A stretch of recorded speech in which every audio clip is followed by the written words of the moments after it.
አድማጮቻችን ኤፍኤም አዲስ 97.1 እያደመጣችሁ ነው። መሰንበቻን በተለያዩ ጉዳዮች ቆይታ እያደረግን እንገኛለን። ዝነኛው የውዝዋዜ ባለሙያ እንግዲህ ከ20 ዓመት በኋላ ወደ ሀገሩ ተመልሷል። እሱም ቤተሰቡም ነው የመጡት። በተለይ ደግሞ የኢትዮጵያን አይድልን የመጀመሪያውን ኢትዮጵያን አይድል ስናነሳ የውዝዋዜ ዳኝነት ላይ በደንብ አናጣውም። ዳምጠው ወርቁ ይታያል፣ በሩቁ ይሉታል። አሁን ቀረብ ብሏል። እንደምን አለህ ዳምጥሽ? ይመስገነው ለቸሩ ፈጣሪ አለሁኝ በሰላም ገብቻለሁ ሀገሬ። በጣም ደስ ብሎኛል። በጣም ደስ ይላል። እንኳን ደህና መጣ ብያለሁኝ። እንኳን ደህና ቆየኝ ወንድሜ። መቼም ሰው ከሀገሩ ሲወጣ በጣም ይህን ያክል ቆያለሁ አይልም፣ ወይ ደግሞ በአጭር ጊዜ እመለሳለሁ ይላል እና አወጣጥህ እንደዛ ነበረ ብዬ መናገር እችላለሁኝ። መቼም ቶሎ እመለሳለሁ ብለህ እንዲህ 2 ዓመታት ቀልጠ ቀረህ። አዎ በጣም በሚገርም ሁኔታ በቃ ከዛ በፊት ሄጃለሁ እኮ እነ ማሪቱን ያን ቡድን የወሰድኩት እኔ ነኝ። ልክ በቀለጠው መንደር ባዘጋጀው ሰዓት የነጋዴዎች እንትን ፌስቲቫል ነበር፣ የባህል ፌስቲቫል። በዛ ሰዓት ነው እነ ማሪቱን የወሰድኩት። 8 ወር ቆይቼ ተመልሻለሁ። ያው ቤተሰብም እዛው ስላለ ያው ለመቆየትም አንዱ ምክንያት እሱ ነው። አንዱ ሙሉ ፋሚሊ እዛ ነው፣ እኔ ብቻ ነበር። ግን ህልምም የለኝ አሜሪካ የመቆየትም የምናምን። ከ20 ዓመት በኋላ መጣ። ከ20 ዓመት በኋላ ስትመጣ አየር ማረፊያ የሀገር ፍቅር የቀድሞ ወዳጆች የሙያ አጋሮች ሁላን የተቀበሉህ እና በጣም ደስ ይል ነበረ። አጫጭር ምስሎችን ስመለከት ነበረ። ይሄ የሀገር ፍቅር ትዝታው የሚለው ሙዚቃን እየተጫወቱ አስደነገጧችሁ። ድንገት የፈንጠዝያ እንዴት ነበረ? በጣም በሚገርም ሁኔታ ራሱ ጉሮሬም ሁሉ ደረቀ። ሲጠይቁኝ ራሱ በጣም አልጠበቅኩም። ለካ ኦርጋናይዝ አድርገው አረጋኸኝ አሜሪካ ልጁ ወልዳ ነበር እዚህ እንደሆን። ከዛ ሄደን ለጥየቃ ተጫወትን። ለምንድን ነው የማትመጣው ብሎኝ ነበር። ትንሽ አይተህ እንደዚህ ብሎኝ ነበር እና አይ እነ ልጄና ባለቤቴ ነው የሚመጡ ሰው ኖ ትንሽም ቢሆን አይተህ ብሎኝ ነበር። ስለዚህ ይሄንን ሲለኝ የተወሰነ በቃ እሺ አልኩት ማለት ነው። ለካ በልቡ አስቧል ኦርጋናይዝ ለማድረግ ማለት ነው። ኤኒዌይ ስወስን ነገርኩት። እሱ ለካ የሀገር ፍቅርም ኢንፎርም አድርገዋል። ምንም እኔ እንትን የለኝም ነበር። ኦርጋናይዝ አድርጎ የሀገር ፍቅር እና አብራር አብዶ ማለት እኔንም ጌጥንም የቀጠረ ማለት ነው።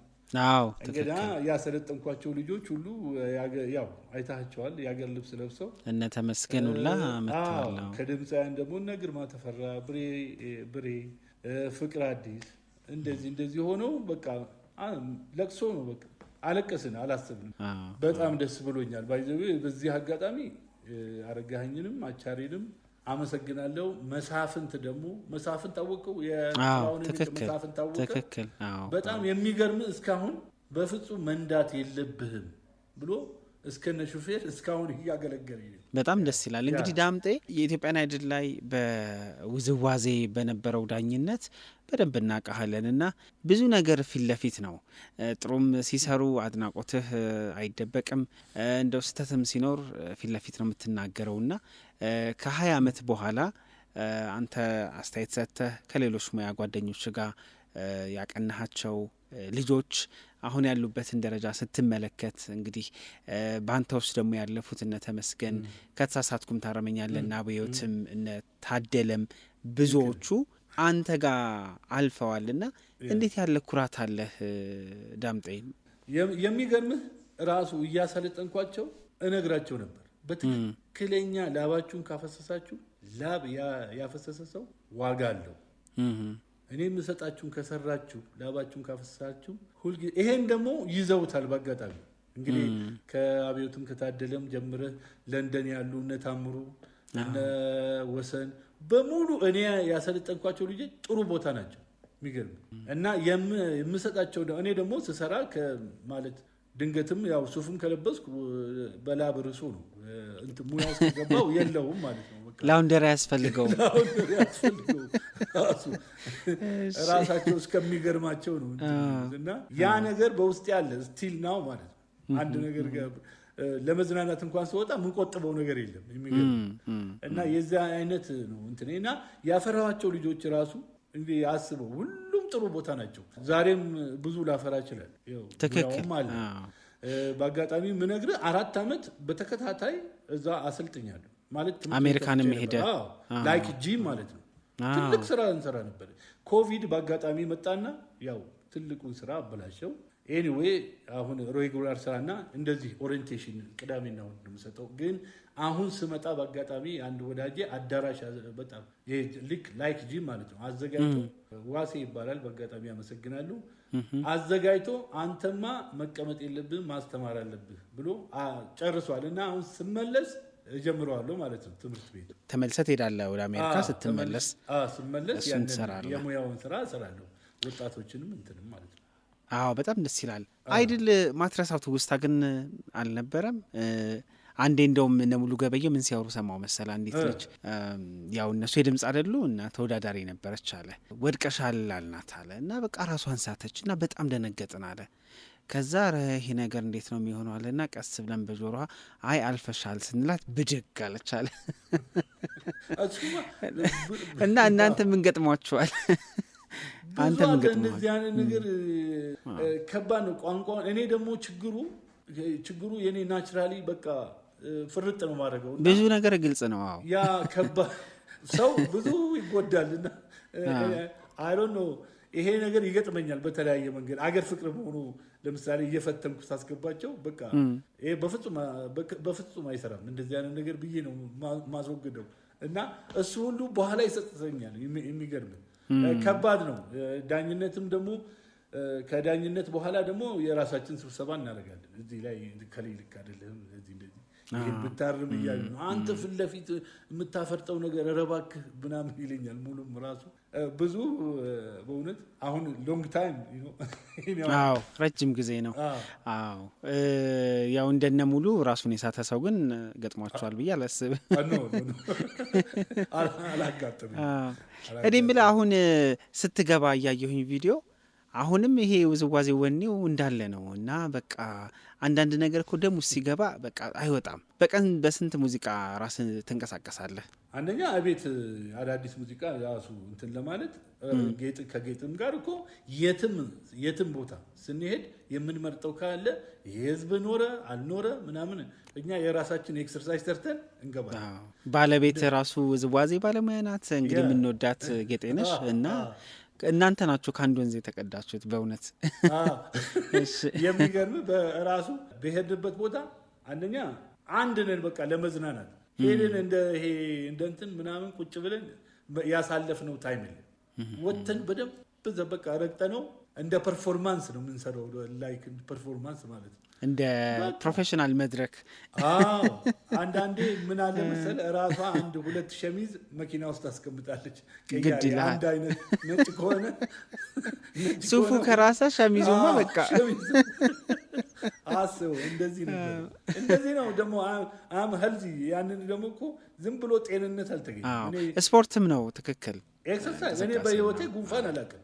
በኮቪድ ሰዓት የሚገርም ስራ ሰራለሁ። ምን ነው እዚህ ስራ ላይማ እንደው በተወዛወስኩበት ክሊፑ ላይ በተሳተፍኩበት ብለህ የጎመጀህበት ስራ የለም? ሰምተህ ወደኸው? በጣም ብዙ ጊዜ ለምሳሌ ብዙ ጊዜ የምናሉ ባል አሸብር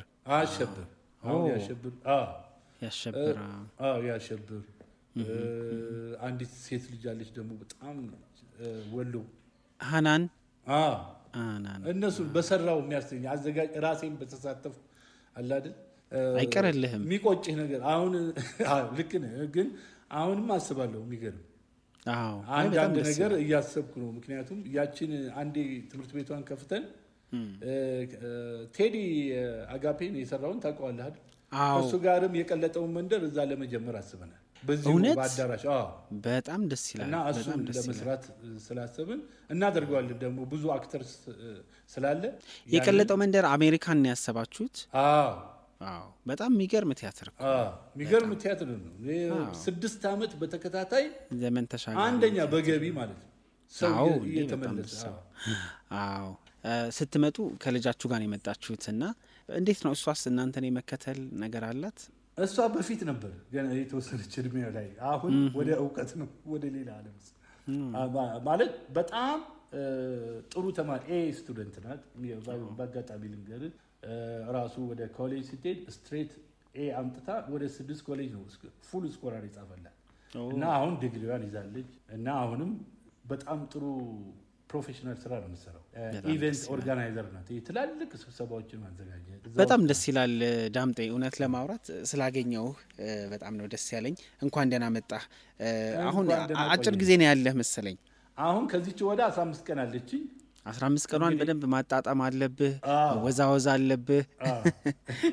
በዚህ አጋጣሚ ምነግርህ የቀለጠው መንደር ሲዘጋጅ ሁልጊዜ አንድ ዝግጅት ስናዘጋጅ ዝክረት ሆኔ ስናዘጋጅ አንድ ከባህል ክፍል፣ አንድ ከዘመናዊ ክፍል፣ አንድ ደግሞ ከቲያትር ክፍል የቀለጠውን ስናዘጋጅ ደግሞ እኔ ከባህል ክፍል፣ ከዘመናዊ ክፍል በለጠ አንጾቅያ፣ ከቲያትር ክፍል በቀለች ፍቅሩ ነፍሷን ይማረው ሶስታችን ሆነን በጽሁፍ እንትን ያለው ያን ዝግጅት ያዘጋጅ ነው። በጣም ደስ ይላል።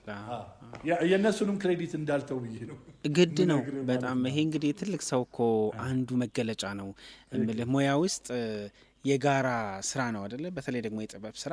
ስለዚህ እንደዛ መሆን አለበት። ሀገር ፍቅር ሄድክ፣ የናፈቀህን ግን አገኘህ? አሁን እንግዲህ እያኮበኮቡ ነው እንግዲህ ጥሩን ለመቀበል ዝግጅ ነኝ።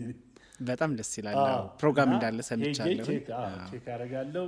ይኸው የተለያዩ ፕሮግራሞች አሉ። ድምፃውያኖቹም አንድ ላይ ሆነው የጠሩ ነገም ከነገ ወዲያም አሉ ፕሮግራሞች የተለያዩ። በጣም ደስ ይላል ዳምጤ። ደስ ብሎኛል ስለተገናኘን። ለመሰንበቻ አድማጮች እንዲሆን እንደው ጥቂት ቆይታ እናድርግ በሚል ነው። በስፋት እንገናኛለን አንተንም ጌጥ፣ ምክንያቱም ብዙ የሚወራ ታሪክ ያለ ሰው ስለዚህ እንመነዝረዋለን ተገናኝተን። ለአሁኑ ይበቃናል። ሙዚቃ ልጋብዝህ። እግዚአብሔር ያክብርልኝ። አመሰግናለሁ። ማንን ልጋብዝህ? የወደድከው አንድ ሙዚቃ ዳዊት ጽጌ። እሺ ጋብዛለሁ። አድማጮቻችን ከመሰንበቻ ጋር ቆዩ። ከዜማ በኋላ እንመለሳለን።